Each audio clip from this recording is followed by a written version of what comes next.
And we are drinking. I love it, man. We are here together, drinking with some good friends. Got nice cold beer in front of us. We have been Friday employed morning again for another week. So I feel like we should celebrate by imbibing in some alcoholic beverages. Why do we have to keep celebrating work? The fact that Because we're when just we're not- gainfully employed. Yeah. Why? Why are we Because there's celebrating gonna that? come a day because where you we are not. You celebrate the good times while they're happening. That's right. Okay. Because if you only romanticize about the good times when the bad You're times never are there, living in them. Yes. You're always just live in the moment, Audrey. okay. pining for them. You know? I will live in the moment. So instead of pining for the good moments, we are going to pint to the good moments right now with 16 ounces clever. of delicious fresh beer. That's right. And today's beer that we are drinking are from our friends over there at Big Dogs Brewing, based out of Las Vegas. Been around since 1993. The beer that we're doing, this one is a Czech-style dark lager that's clocking in at 5.8%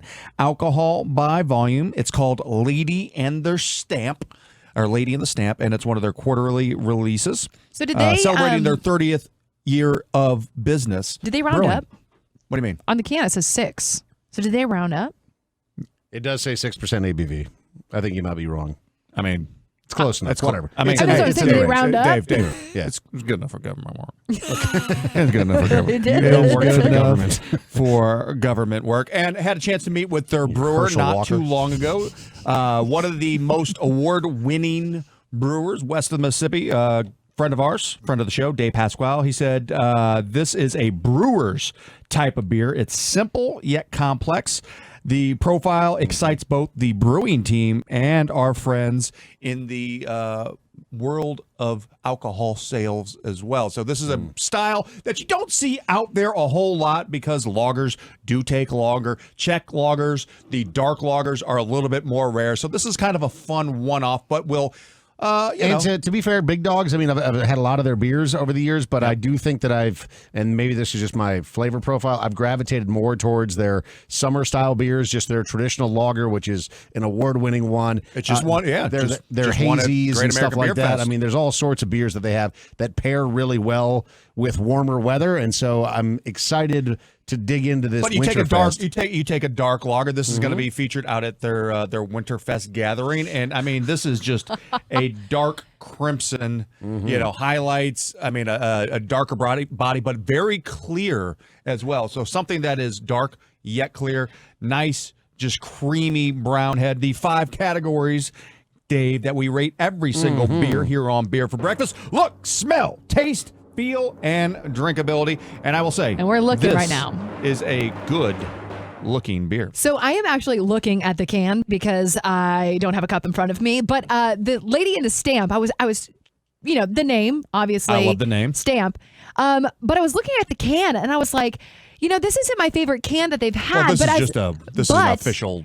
As I'm looking at it, I was like, what is this tribal thing that they've got going on over here? And then it clicked in my head. It's the stamp, like a tramp stamp. Like a tramp stamp. Yeah. Like it looks like a tattoo on the sides. So the name of it fits the can. I was like, as I was just kind of looking at it, just staring at the whole thing. But I was like, that's a really clever way to kind of incorporate the stamp part of the name. If that is in fact a tramp stamp, that is very, I don't know if that's a clever. tramp stamp. I was just going to say, Audrey, the reason that this can is very, it has like a very generic look to it. There's not their traditional artwork is just because they're doing a whole bunch of like specialty beers and they're all just going to be in this format. Oh, okay. Got it. well, So I there's- mean, okay. But also, I like the tramp stamp idea as well, well. but if not, then that's weird. But that's why, because I was like, what is all of that weird squiggly over there? It looks It like does check partial out. tribal. If it was a mistake, it's a wonderful mistake. It's a happy See, mistake. but I feel like tramp stamps traditionally did not get tribal on the lower back area. I always Well, felt but like it was a sun or a dolphin. My man, you have never been to Myrtle Beach.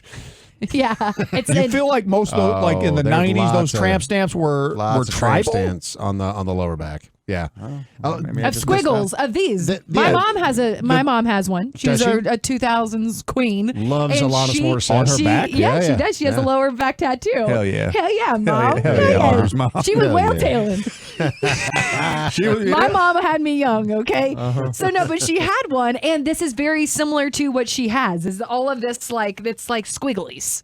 It's not necessarily tribal, it's just squiggles. Jessica but anyways, from I Boulder thought that was City clever. said, my tramp stamp, butterfly. Butterflies, dolphins, little globes, the yin and the yang, and some tribal work in there. All It's 100%. perfect, and it's perfect, and we love you for it. Moving on to the next category, which is the smell. Let's take a big whiff of the lady and the stamp. Lots of maltiness. Oh, yeah. Yeah, lots of big malt. malts, a little bit of light hop in there as well, but the vast majority more of a strong malt base. Yeah, like overall. some nice sweetness in there. Yep. Let's go on to our favorite part of beer for breakfast and all. Let's take a taste of the Lady and the Stamp Czech style dark lager from Big Dogs Brewing. So, what Dave said about the flavor profile does check out because it is complex. Yep. But while it's complex and it feels like a rich beer, it drinks light. very easily. Well, yeah. I mean, being a lager, so it should drink easy, but it's a Czech style dark lager, so you are getting, and again, a lot of malts in there, so you get some of those sweetness. Very sweet. You know, I like it. You know, as far as that's my initial taste on that. The sweetness is that first kind of thing that I do notice, and there is a crispness, which we'll get to once we get to the mouthfeel. But Audrey, you traditionally don't like overly hoppy beers. What are your thoughts on this after drinking This it? tastes like stout light.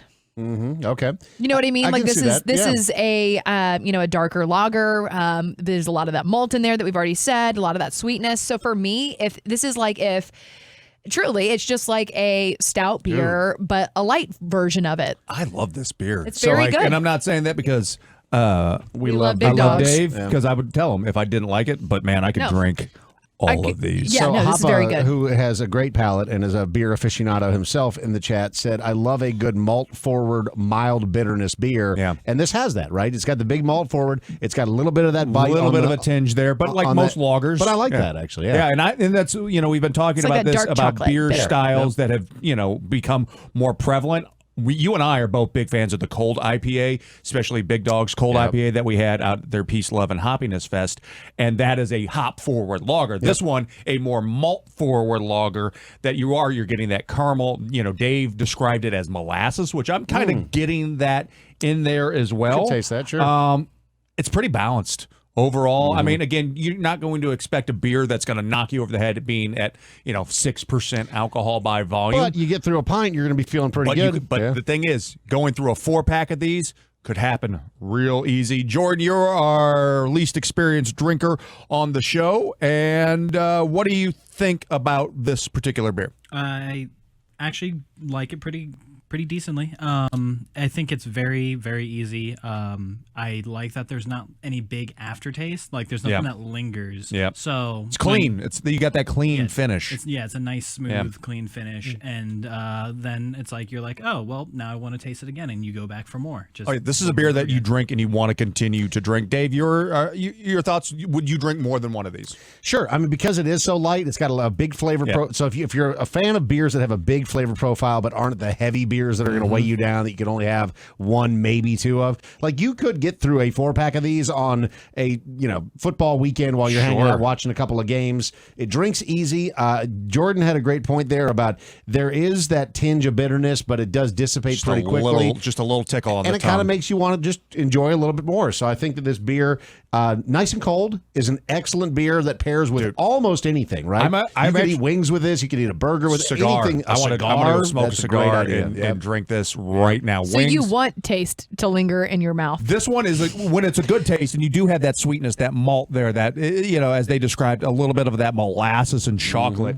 All those flavors are hitting on this, but still none of them are overpowering by any stretch of the imagination. So I'm looking for. I would actually wish I would have got this out a little bit earlier because I took this out of the fridge probably like 10 minutes, 10, 15 minutes before so you're saying it could stand to be a little warmer. I'm curious to see I think the flavors will get even more complex as it warms up, but cold.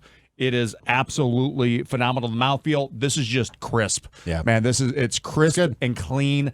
Love that. And the drinkability. I'd say 10 out of 10, dude. As Like, I mean, far this is really as- easy. Drink's real easy. As far as good beers go, that I want to, that I can drink a lot of, that's not a one-off, that I would see myself buying on a regular basis.